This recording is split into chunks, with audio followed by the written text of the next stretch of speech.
الحمدللہ رب العالمین والصلاة والسلام علی خاتم النبیین اما بعد فاعوذ باللہ من الشیطان الرجیم بسم اللہ الرحمن الرحیم قال اللہ تبارک و تعالی عز وجل فی الکلام المجید والفرقان الحمید وَيُؤْرِثُونَ عَلَىٰ أَنفُسِهِمْ وَلَوْ كَانَ بِهِمْ خَصَاصَةٌ وَمَن يُوقَ شُحَّ نَفْسِهِ فَأُولَٰئِكَ هُمُ الْمُفْلِحُونَ قال اللہ تبارک و تعالی عز وجل فی شان حبیبہ الکریم الامین ان اللہ وملائکتہ یصلون علی النبی یا ایہا الذین آمنوا صلوا علیہ وسلموا تسلیما۔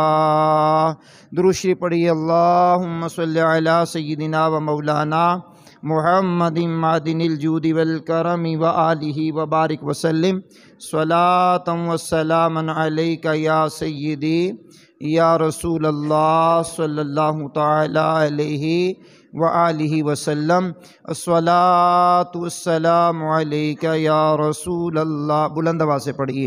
الصلاۃ والسلام علیک یا رسول اللہ، الصلاۃ والسلام علیک یا حبیب اللہ، الصلاۃ والسلام علیک یا نبی اللہ وعلی آلک وَأَصْحَابِكَ یا نور اللہ۔ اللہ کریم کا کروڑ کروڑ شکر ہے جس کی عطا اور توفیق سے آج ہم یکم شوال المکرم یعنی روز عید 1445 ہجری کا مبارک یہ دن اللہ کریم نے ہمیں عطا فرمایا اور اس کی خوشیاں دیکھنا مالک نے نصیب کیا۔ مالک کائنات کا کروڑ شکر ہے جس کی عطا اور توفیق سے خیر و عافیت کے ساتھ رمضان المبارکہ کا مبارک مہینہ گزرا اور اس میں عبادت و ریاضت کی اللہ نے توفیق عطا فرمائی۔ جن خوش نصیب لوگوں نے اللہ کریم کے پیارے مہمان رمضان کا ادب کیا، احترام کیا، مہینہ ان کا بھی گزر گیا، اور جن لوگوں نے غفلت کا شکار رہتے ہوئے اس ماہ کو گزارا وقت ان کا بھی گزر گیا۔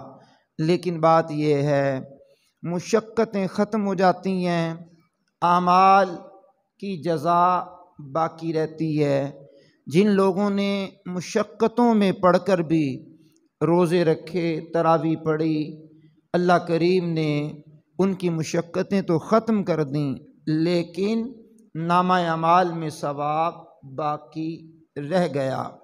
خوش قسمت وہ لوگ ہیں جن کی عید سعید ہوتی ہے، اور بدبخت لوگ وہ ہیں جن کی عید وعید ہوتی ہے، یعنی ان کی نہ بخشش و مغفرت کے پروانے انہیں ملتے ہیں بلکہ اللہ کی ناراضی کا سبب وہ لوگ بنتے ہیں۔ خیر، میں نبی پاک صلی اللہ علیہ وسلم کی ذات والا صفات پر درود پاک کی ایک فضیلت سے بات کا آغاز کرتا ہوں۔ کریم آقا رحیم آقا صلی اللہ تعالی علیہ وسلم کی زیارت کی جس بندے کو تمنا ہو کہ حضور نبی کریم علیہ السلام کا دیدار اسے ہو جائے، اور یقیناً آپ جانتے ہیں ہر مسلمان کی تمنا ہے کہ مجھے زندگی میں کریم آقا علیہ السلام کا دیدار نصیب ہو اور میرے نصیب چمک جائیں۔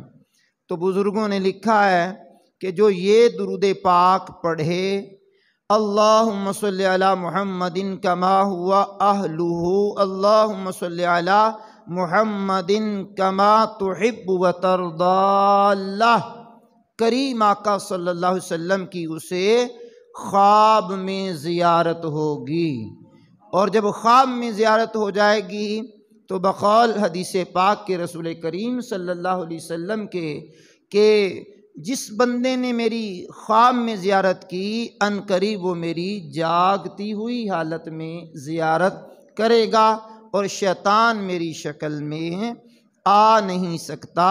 میرے شیخ میرے ہادی، میرے رہبر، میرے پیر، میرے امیر اہل سنت حضرت علامہ مولانا ابو بلال ذو الفضل والکمال الیاس قادری صاحب کہتے ہیں، میری آنکھ میں سمانا مدنی مدینے والے، بنے دل تیرا ٹھکانہ مدنی مدینے والے، تیری جب کہ دید ہوگی جبھی میری عید ہوگی، میرے خواب میں تم آنا مدنی مدینے والے۔ تو حقیقی معنوں میں عید اس کی ہے جس کو محبوب کی دید ہو جائے، جس کو محبوب کا دیدار ہو جائے۔ تو دیدار محبوب جو ہے آنکھوں کی ویرانی کو دور کرتا ہے، دل کے نور میں اضافہ کرتا ہے اور دل کی خوشی کا باعث بنتا ہے۔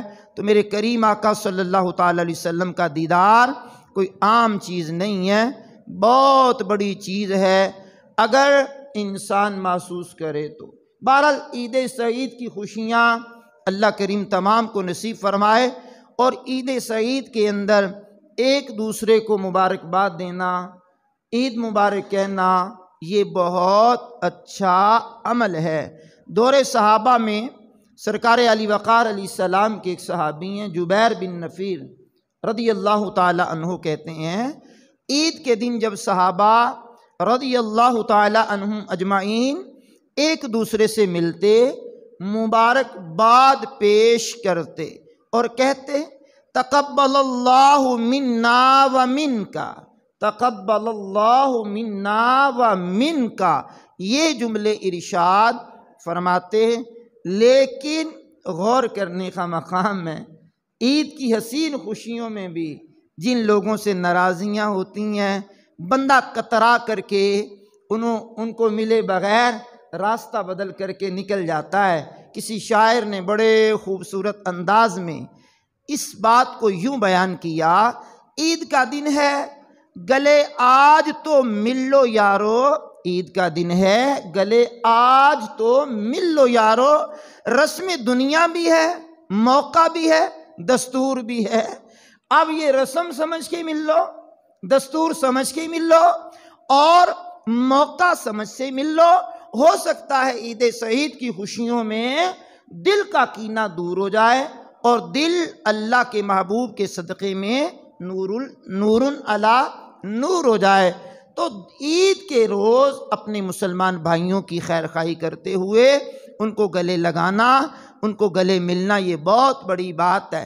لیکن عید سعید کی خوشیاں ظاہری بات ہے ہر بندے کو میسر تو آتی ہیں، لیکن عید منانے کا طریقہ ہر ایک بندے کا جدا گانا ہوتا ہے۔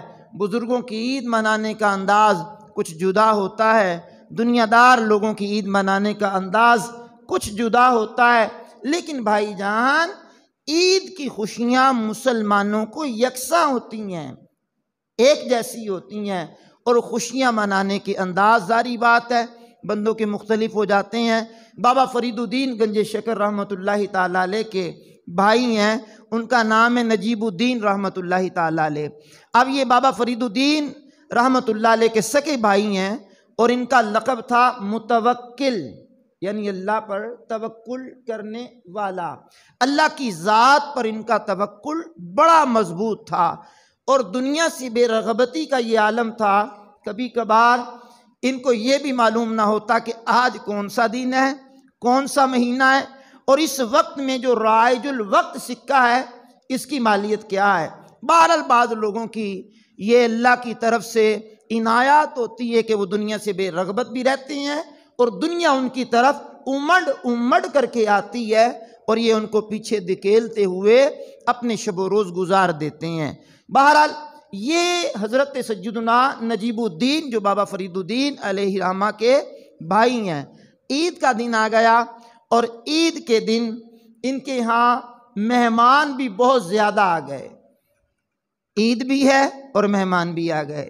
اب مہمانوں کی دلجوئی کرنا سنت رسول ہے، مہمان کی مہمانداری کرنا سنت رسول ہے، مہمان کی عزت کرنا سنت رسول ہے، مہمان کو اپنی حیثیت کے مطابق کھلانا پلانا تکریم کرنا، اس کے بڑے فضائل و برکات ہیں۔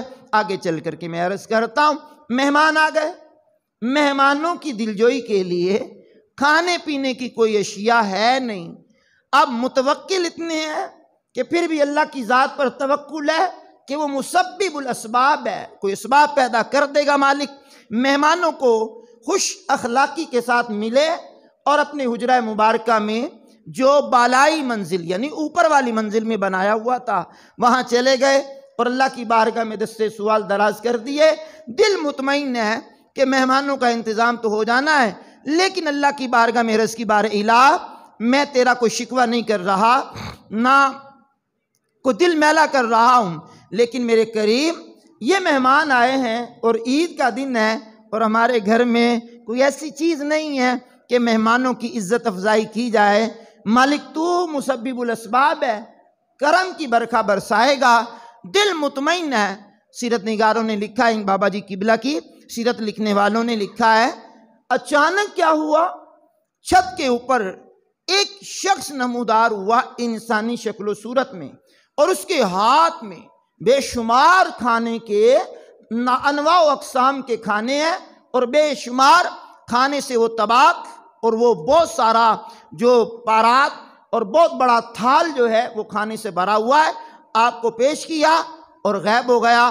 آپ نیچے تشریف لائے، اللہ کا شکر ادا کیا، اور اللہ کریم کی طرف سے یہ کھانے کا بھرے ہوئے تھال جو ملا، بھرا ہوا تھال ملا، مہمانوں کے آگے رکھا، مہمانوں کی دلجوئی بھی ہو گئی، اللہ کی کرم نوازیوں کا آنکھوں سے یہ حال دیکھ لیا۔ ہمارے اعلیٰ حضرت عظیم البرکت علیہ رحمہ کے بھائی ہیں مولانا حسن رضا خان صاحب رحمۃ اللہ تعالیٰ علیہ، کیا خوب کلام کرتے ہیں، کہا کیوں کر نہ میرے کام بنے غیب سے حسن، کیوں کر نہ میرے کام بنے غیب سے حسن، بندہ بھی ہوں تو کیسے بڑے کار ساز کا۔ جب بندہ اللہ کی ذات پر توکل کر لیتا ہے، بھروسہ کر لیتا ہے، پھر وہ حرام کی طرف نہیں بڑھتا، بھوک تو برداشت کر لیتا ہے، فاقہ تو برداشت کر لیتا ہے، ڈکیتی، چوری، سینہ زوری اور ناجائز کسی کا مال نہیں لوٹتا۔ بھوک ہے پیغمبروں کی سنت ہے، فاقہ پیغمبروں کی سنت ہے، اور ہمارے کریم آقا صلی اللہ علیہ وسلم کی بارگاہ اقدس میں اس فاقے نے تو بہت زیادہ حاضریاں دی ہیں، اور کاشانہ اقدس پر کئی دنوں تک تو چولہا جلتا ہی نہیں رہا، اور چولہے میں آگ بھی نہیں جلتی، بلکہ دو چیزوں پر، پانی پر اور کھجور پر گزارا کیا جاتا۔ جن کو اللہ نے مال دیا ہے اللہ کا شکر ادا کریں، جن کو نہیں دیا وہ صبر کا دامن نہ چھوڑیں، اور دستے سوال کسی کے سامنے بلا حاجت شرعی کرنے کی اجازت شریعت نے نہیں دی۔ بندہ اللہ سے لو لگائے، اللہ بہت بڑا کارساز ہے۔ بہرحال مہمانوں کی مہمانداری کرنا، مہمانوں کی مہمان نوازی کرنا، عید کے دن یا تو ہم کسی کے مہمان بنتے ہیں یا کوئی ہمارا مہمان بنتا ہے۔ ہم کسی کے مہمان بنے یا کوئی ہمارا مہمان بنے تو ہمیں ہر صورت میں اگر مہمان بنتے ہیں تو میزبان کی دلجوئی کا خیال کرنا ہے، ان کی عزت نفس کو مجروح نہیں کرنا۔ اگر ہمارے ہاں کوئی مہمان آتا ہے تو اس کی دلداری بھی کرنی ہے، مہمان نوازی بھی کرنی ہے، لیکن شرعی اعتبار سے جو مرد و عورت کے پردے ہیں اس کا لحاظ ہر صورت میں رکھا جائے گا۔ پردہ جن سے ہے ہماری خواتین ان سے پردہ کریں گی، اور جن سے پردہ نہیں ہے ان سے پردہ داری بات نہیں ہے، لیکن شریعت کی دھجیاں بالکل بھی نہیں بکھیرنی۔ آئیے میں کریم آقا علیہ السلام کی ایک حدیث آپ کے سامنے رکھوں، اور کمال کی حدیث ہے۔ میرے کریم آقا علیہ السلام نے فرمایا، من کان یؤمن باللہ والیوم الآخر فلیکرم ضیفا، او کما قال النبی صلی اللہ علیہ وسلم۔ میرے کریم آقا علیہ السلام نے ارشاد فرمایا، جو اللہ اور قیامت پر ایمان رکھتا ہے اسے چاہیے کہ مہمان کی عزت کیا کرے۔ سبحان اللہ۔ ذرا اونچی آواز میں بول سکیں گے؟ تھوڑا اور اونچی آواز میں بول سکیں گے ذرا؟ اب اس کو رپیٹ کر رہا ہوں، جو اللہ اور قیامت پر ایمان رکھتا ہے۔ اب اس میں بات کرنے کا انداز حضور کا یہ کہ آگے جیسے بہت بڑی تنبیہ کی جا رہی ہے، آگے بہت بڑی کوئی بات کی جا رہی ہے، جو اللہ اور قیامت کے دن پر ایمان رکھتا ہے۔ اب یہ جملہ اس انداز میں فرمانے کے بعد اگلا جملہ کیا ہے؟ فرمایا اسے چاہیے کہ وہ مہمان کی عزت کرے۔ کیا بات ہے جناب!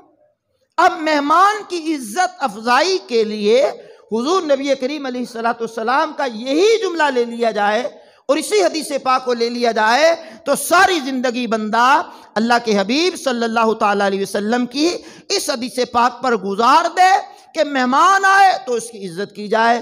اب میرے کریم آقا کا فرمانا مہمان کی عزت کرو، مہمان کا احترام کرو، مہمان کی آؤ بھگت کرو، یہ بہت بڑی بات ہے۔ اور اس دور میں نبی پاک صلی اللہ تعالیٰ علیہ وسلم کا انداز کریمانہ کیا ہے؟ ظاہری بات ہے وہ پیسہ، روپیہ، درہم، دینار، سونا، چاندی، ملبوسات، لباس وغیرہ اتنی فراوانی کا دور نہیں تھا۔ وہ دور کھانے پینے کی اتنی اشیاء کا دور نہیں تھا۔ بہرحال دور بدل گیا، دور کے تقاضے بدل گئے۔ اس وقت میں کریم آقا علیہ السلام نے فرمایا لوگوں اپنے گھر میں 3 بستر ہمیشہ تیار رکھا کرو۔ بستر بنواؤ تو 3 بستر بنواؤ، ایک اپنے لیے، ایک اپنی زوجہ کے لیے، ایک مہمانوں کے لیے۔ کیا بات! یعنی مہمان اگر آ جائے تو اس کی عزت تکریم کے لیے تمہیں کسی کے سامنے ہاتھ نہ پھیلانا پڑے، اضافی گھر میں بستر ہو تاکہ مہمان کو دو اور مہمان آرام کرے، بیٹھے، کھائے، پیے اور دعائیں دے کر کے وہاں سے رخصت ہو جائے۔ ہم نے ظاہری بات ہے پاکستان کے مختلف حصے دیکھے اور مختلف حصوں میں سفر کیا اور اللہ کا شکر ہے سفر کے مواقع ملتے رہتے ہیں۔ اب یہ آپ تھوڑا سا باہر نکل جائیں، بلوچستان سائڈ پہ نکل جائیں، سرحد سائڈ پہ نکل جائیں، یا ہمارے ہاں پنجاب میں مختلف دیہاتوں میں نکل جائیں تو ان لوگوں نے مہمان خانے بنا رکھے ہوتے ہیں۔ آج کے دور میں اسے ڈیرے بھی کہہ دیتے ہیں، مہمان خانے بھی کہہ دیتے ہیں، اور بعض لوگ کچھ اور بھی نام دے دیتے ہیں۔ اب مہمان 1 آئے یا 2 آئے یا 10 آئیں، مہمان خانے بنے ہوئے ہیں، لوگ بستر کو مہیا کرتے ہیں، وہاں چارپائی اور جو بھی موقع کی مناسبت سے ہو ان کے اہتمام کر کے مہمان کی تکریم کرتے ہیں۔ اور ان لوگوں کے ہاں ایک جملہ بڑا مشہور ہوتا ہے، مہمان سانجا ہوتا ہے۔ سبحان اللہ! یعنی گاؤں میں کوئی مہمان آ گیا تو وہ مشترکہ ہے، اب اس کی عزت ہر بندے نے کرنی ہے کہ یہ مہمان ہے اور میزبان ہے۔ اب پورے علاقے والے میزبانی کا شرف لیتی ہیں اور یہ مہمان اللہ کی رحمتیں لوٹ کر کے چلا جاتا ہے۔ اب مہمان کی مہمان نوازی کرنا میرے کریم آقا علیہ السلام کی سنت سمجھ کر کے ہوگا تو اللہ کریم اس پر جزائے خیر سے مالا مال بھی کرے گا۔ آئیے ایک اور حدیث پاک آپ کو سناتا ہوں۔ میرے کریم آقا، میرے رحیم آقا صلی اللہ تعالیٰ علیہ وسلم نے ارشاد فرمایا لا خیر فی من لا یضیف او کما قال علیہ السلام۔ فرمایا اس بندے میں کوئی بھلائی نہیں جو مہمان نوازی نہیں کرتا۔ اب مہمان نوازی نہ کرنے والے میں وہ سمجھتا ہے میں نے جناب اس کو ٹرکا دیا، وہ آیا تو میں نے چائے بھی نہیں پوچھی، وہ آیا تو میں نے پانی بھی نہیں پوچھا۔ بھئی کیوں نہیں پوچھا؟ میں اس کے ہاں گیا تو اس نے ذرا بھی مجھے پروٹوکول نہیں دیا۔ میں نے کہا یہ ان کا اپنا عمل تھا، جس نے نہیں دیا وہ اس کا اپنا فعل تھا۔ اگر اس نے ایسا کیا تو جواباً مجھے ایسا کرنے کی شریعت نے اجازت نہیں دی۔ فرمایا اس بندے میں کوئی بھلائی نہیں ہے جو مہمان نوازی نہیں کرتا۔ اب اس میں تو بھلائی نہیں تھی، اللہ کریم نے ہمارے اندر تو بھلائی رکھی ہے نا۔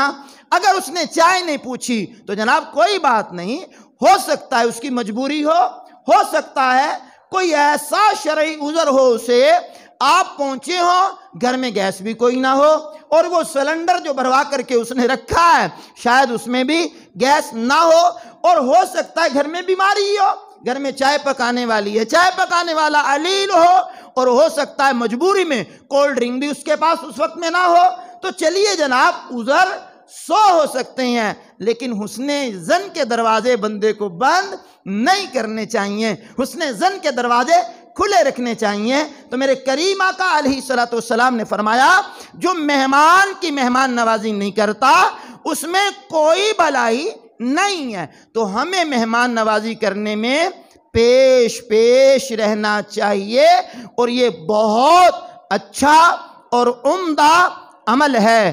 اب ذرا غور کرتے ہوئے سماعت کیجئے گا۔ میرے کریم آقا رحیم آقا علیہ السلام ایک جگہ تشریف لے جا رہے تھے، دیکھا بہت بڑا امیر کبیر بندہ ہے، بہت زیادہ اس کے پاس اونٹ ہیں، بہت زیادہ اس کے پاس بھیڑ بکریاں اور گائے وغیرہ ہیں۔ میرے کریم آقا اس کے پاس گئے، گزرے وہاں سے، تو اس نے نہ تو آپ کو پانی پیش کیا، نہ آپ کو اس نے کوئی کھانا وغیرہ پیش کیا، نہ کوئی آہو بغت کی۔ کریم آقا وہاں سے گزر کر کے آگے تشریف لے گئے۔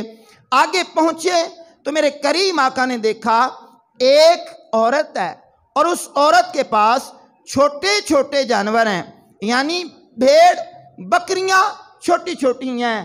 وہ بڑی خوش ہوئی، میرے کریم آقا کو اس نے کہا مرحبا اہلا و سہلا، مرحبا حضور آئیے، میرے تو مقدر جاگ گئے، میرے تو نصیب بھی جاگ گئے، آپ ایک غریب صحابیہ کے پاس تشریف لائے، مرحبا خوش آمدید۔ وہ آئے میرے گھر میں، یہ میری قسمت، وہ آئے میرے گھر میں، اللہ اکبر، اللہ کی رحمت سے یہ میری قسمت۔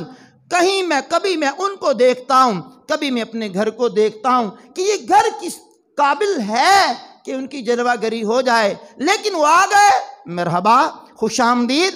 حضور نبی کریم علیہ السلام نے تشریف رکھی، اس صحابیہ نے ایک چھوٹا جانور بکری وغیرہ فوراً ذبح کی، اور ذبح کر کے رسول اللہ علیہ السلام کو پیش کیا، کھانا پیش کیا۔ کریم آقا علیہ السلام بڑے خوش ہوئے، اور میرے کریم آقا علیہ السلام نے جو جملے ارشاد فرمائے، حدیث کی کتابوں میں مکارم الاخلاق میں بہترین قسم کے وہ جملے تحریر کیے گئے۔ میرے حضور سراپا نور علیہ السلام نے ارشاد فرمایا انما هذه الاخلاق بید اللہ، یہ اچھے اخلاق ہیں جو اللہ کے قبضہ قدرت میں ہیں، جسے اللہ چاہتا ہے اچھے اخلاق سے نواز دیتا ہے۔ اونچی آواز میں بولیے سبحان اللہ۔ اب سماعت کریں گے، اچھا اخلاق مل جانا، ہم سمجھتے ہیں مسکرا کے مل لینا یہ اچھا اخلاق ہے۔ پروفیشنل لوگ جو ہوتے ہیں، کاروباری جو لوگ ہوتے ہیں مختلف اداروں میں، حضرات ہوں یا خواتین ہوں، وہ آؤ بھگت کرنے کے انداز میں یوں مسکرا کر کے ملنا، حالانکہ غیر محرم کا مسکرا کر کے ملنا زہر قاتل ہے، لیکن نوکری بچانے کے لیے، اپنے معاملات کو نمٹانے کے لیے انہیں یہ سارے فعل کرنے پڑتے ہیں۔ تو کیا یہ اخلاق ہے؟ یہ وہ اپنا کام سمجھتے ہیں۔ اخلاق یہ مراد نہیں ہے کہ آپ کے چہرے پر مسکراہٹ ہو، یہی اخلاق ہے۔ مہمان نوازی اخلاق کا عمدہ درجہ ہے، آؤ بھگت مہمان یہ اخلاق کا اعلیٰ درجہ ہے۔ آپ نے کسی کی دلجوئی کی، کسی کی غمخواری کی، کسی کو کھانا کھلایا، کسی کی آؤ بھگت کی، کسی غریب کی مدد کی، کسی لاچار کی مدد کی، قرآن کی تلاوت کی، نماز پڑھی، زکوٰۃ دی، خیرات دی، یہ وہ عمدہ اخلاق ہیں جو ایک مسلمان کا وصف ہے، اور یہ اللہ کی قبضہ قدرت میں ہے۔ جس کو مالک چاہتا ہے اسے یہ اخلاق کریمانہ عطا فرما دیتا ہے۔ اور یہ اخلاق صحابہ کرام کے درمیان نبی پاک صلی اللہ علیہ وسلم نے اخلاق کے ذریعے جو راسخ کی ہے، ان کے شب و روز میں اخلاق کی یہ جھلک اس قدر نظر آتی تھی کہ آنے والی نسلوں تک ان کی یہ اخلاق کریمانہ یاد رکھے جائیں گے۔ میرے کریم آقا علیہ السلام کی مبارک احادیث کی بہت معتبر کتاب ہے بخاری شریف۔ امام بخاری نے کتاب التفسیر کے اندر حدیث نمبر 4889 یعنی 89، ٹھیک ہے، 4889 حدیث کا نمبر ہے۔ میرے کریم آقا علیہ السلام کے دور اقدس میں مہمان آ گئے، اور حضور نبی کریم علیہ السلام کی بارگاہ اقدس میں اس وقت میں کھانے پینے کی کوئی اشیاء نہیں تھی، بلکہ وہ مہمان جو آیا حضور کی بارگاہ میں، آپ نے ایک ام المومنین کے پاس معلوم کیا گھر میں کوئی کھانے پینے کی چیز ہے، انکار ہو گیا۔ دوسری تیسری اینیون امہات المومنین کی گھروں کے اندر کھانے پینے کی کوئی اشیاء نہیں ہے۔ میرے کریم آقا رحیم آقا علیہ السلام نے صحابہ سے فرمایا یہ مہمان ہے، یہ اللہ کی رحمت ہے، اگر کوئی اپنے ساتھ لے جائے اور اس کی مہمان نوازی کرے، اللہ پاک اس پر اپنی خاص رحمت نازل فرمائے گا۔ آپ نے غور کیا؟ کھانے پینے کو کچھ نہیں ہے، لیکن مہمان کی عزت، تکریم، حوصلہ افزائی ہے۔ کوئی ایسا جو مہمان کو لے جائے اور اس کی مہمان نوازی کرے، اللہ اس پر اپنی خاص رحمتوں کے دروازے کھول لے۔ تو سرکار دو عالم علیہ السلام کے صحابی حضرت سیدنا ابو طلحہ انصاری رضی اللہ تعالی عنہ نے کہا لبیک یا رسول اللہ علیہ السلام، میں حاضر ہوں حضور۔ کھڑے ہو گئے اور مہمان کو لیا، اپنے کاشانہ اقدس پہ آ گئے۔ کیا انداز ہے اس صحابی کا!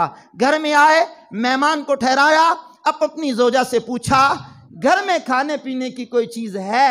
انہوں نے کہا بچوں کے ابو، بچوں کے لیے جو کچھ ہے مختصر ہے، لیکن ہے ضرور، تھوڑا سا ہے لیکن ہے بچوں کے لیے۔ انہوں نے کہا ایسا کرو، بچوں کو بہلا پھسلا کر کے سلا دو، اور یہ کھانا جو ہے مہمان کے لیے رکھ دو، اور جب ہم کھانے کے لیے بیٹھ جائیں تو آپ مہربانی کرنا یہ جو چراغ جل رہا ہے اس کو بجھا دینا۔ جیسے ہی چراغ بجھ جائے میں اور آپ ہاتھ مارتے رہنا تاکہ برتن میں پتہ چلے کہ کھانا کھایا جا رہا ہے، اور مہمان پیٹ بھر کے کھا لے گا، ہم بھوکے رات گزار لیں گے۔ آواز ابھی تو بھوکوں والی نہیں آنی چاہیے، سبحان اللہ، پیٹ بھرے والی آواز آنی چاہیے، ذرا بلند آواز سے سبحان اللہ۔ اب غور کیجئے گا، بھوکے آدمی کو جیسے روزے کے عالم میں تو بولنا مشکل ہوتا ہے، آج تو عید ہے، سبحان اللہ الکریم۔ اب کیا ہوا؟ کیا انداز ہے مہمان نوازی کا! کھانا سامنے دسترخوان پر چن دیا گیا، اور بیوی اٹھی پلان کے تحت، چراغ بند کیا۔ اب میاں صاحب نے، ابو طلحہ انصاری نے ہاتھ یوں مارنے شروع کیے کہ میزبان سمجھے کہ یہ بھی کھا رہے ہیں۔ کھا کچھ بھی نہیں رہے، میزبانی کا حق ادا انہوں نے کیا، اور مہمان کو کھلانے میں بڑا مبالغہ کیا۔ مہمان کھاتا رہا، کھاتا رہا، کھاتا رہا، مہمان کا پیٹ بھر گیا۔ ابو طلحہ انصاری کے بچے اور آپ ساری رات بھوکے رہے، بچے سو گئے، آپ کی زوجہ بھی آرام کرنے لگی، آپ بھی وقت مناسب پر سو گئے، مہمان بھی سو گیا۔ اب صبح جب اٹھے تو خوشی کا یہ عالم ہے، اور کریم آقا صلی اللہ علیہ وسلم کی بارگاہ اقدس میں حاضری کا یہ عالم ہے۔ ابو طلحہ انصاری سرکار دو عالم علیہ السلام کی بارگاہ میں حاضر ہوئے، اور نبی پاک علیہ السلام نے ان کو دیکھ کر کے مسکرانا شروع کر دیا۔ سبحان اللہ، کیا بات ہے میرے حضور کے مسکرانے کی! فرمایا رات فلاں فلاں کے گھر میں عجیب معاملہ ہوا، اللہ پاک ان کو دیکھ کر مسکرایا۔ اللہ اکبر، اللہ اکبر! اللہ پاک ان کو دیکھ کر کے مسکرایا۔ مطلب کیا ہے کہ اللہ پاک ان سے راضی ہوا۔ ہمارے مسکرانے کی طرح اللہ کا مسکرانا نہیں ہے، اس کا مسکرانا اس کی رضا کا اظہار ہے کہ وہ مسکرایا اور وہ راضی ہوا۔ پھر کریم آقا صلی اللہ تعالی علیہ وسلم نے سورۃ الحشر کی 9ویں آیت کریمہ بیان کی۔ فرمایا اللہ ارشاد فرماتا ہے، اللہ ارشاد فرماتا ہے، کیا ارشاد فرماتا ہے؟ سماعت کیجئے گا۔ اللہ کے قرآن نے کہا وَيُؤْرِثُونَ عَلَىٰ أَنفُسِهِمْ وَلَوْ كَانَ بِهِمْ خَصَاصَةٌ وَمَنْ يُوقَ شُحَّ نَفْسِهِ فَأُولَٰئِكَ هُمُ الْمُفْلِحُونَ۔ ارشاد خداوندی ہوا وہ جو اپنی جانوں پر ان کو ترجیح دیتے ہیں، اگرچہ انہیں شدید محتاجی ہوتی ہے، جو اپنے نفس کے لالچ سے بچا لیا گیا تو وہی کامیاب ہو گیا۔ سبحان اللہ۔ تو آج روز عید ہے، آج عید سعید ہے، عید الفطر ہے، عید خوشی کے لمحات ہیں۔ رمضان المبارکہ کے گزارنے کے بعد عید کے لمحات آئے، اور خوشی میں لوگوں نے اچھے کپڑے پہنے، اچھے جوتے استعمال کیے، اچھے گھر میں کھانے پینے کے اہتمام ہوں گے، ہو چکے ہوں گے، اشیاء خرد و نوش لا کر کے گھر میں جمع کروائی، اور مہمانوں کا تانتا بھی بندھے گا، اور کوئی اکا دکا مہمان بھی آئے گا، اور ہم بھی مہمان نوازی کرنے کی سنت پر عمل کرتے ہوئے، کریم آقا رحیم آقا صلی اللہ علیہ وسلم کی سنت سمجھتے ہوئے مہمان کی مہمان نوازی کرنے میں کنجوسی نہ کریں، اپنے اخلاق کو وسیع کریں، جو میسر آ جائے ضرور پیش کریں۔ کولڈ ڈرنک کی صورت میں جو صحیح معنوں میں صحت کو نقصان نہ دے، کھانے کی صورت میں، پینے کی صورت میں، فروٹ کی صورت میں، اور جو ممکنات میں ہو دل کھول کر کے مہمان کی مہمان نوازی کریں۔ اللہ بھی راضی، اس کا رسول بھی راضی۔ اور اب آئیے ذرا مہمان نوازی کرنے کے حوالے سے کیا حسین ارشاد ہے میرے کریم آقا کا۔ حضرت انس رضی اللہ تعالیٰ عنہ بیان کرتے ہیں کہ رسول اللہ علیہ السلام نے فرمایا، جس گھر میں مہمان آئے، جس گھر میں مہمان ہو، اس گھر میں خیر و برکت اس طرح دوڑ کر کے آتی ہے۔ پھر حضور نے فرمایا جیسے اونٹ کے اوپر چھڑی رکھی جائے تو چھڑی تیزی سے نیچے آتی ہے، فرمایا اس سے بھی جلدی برکت اس گھر میں اترتی جس میں مہمان ہوتا ہے۔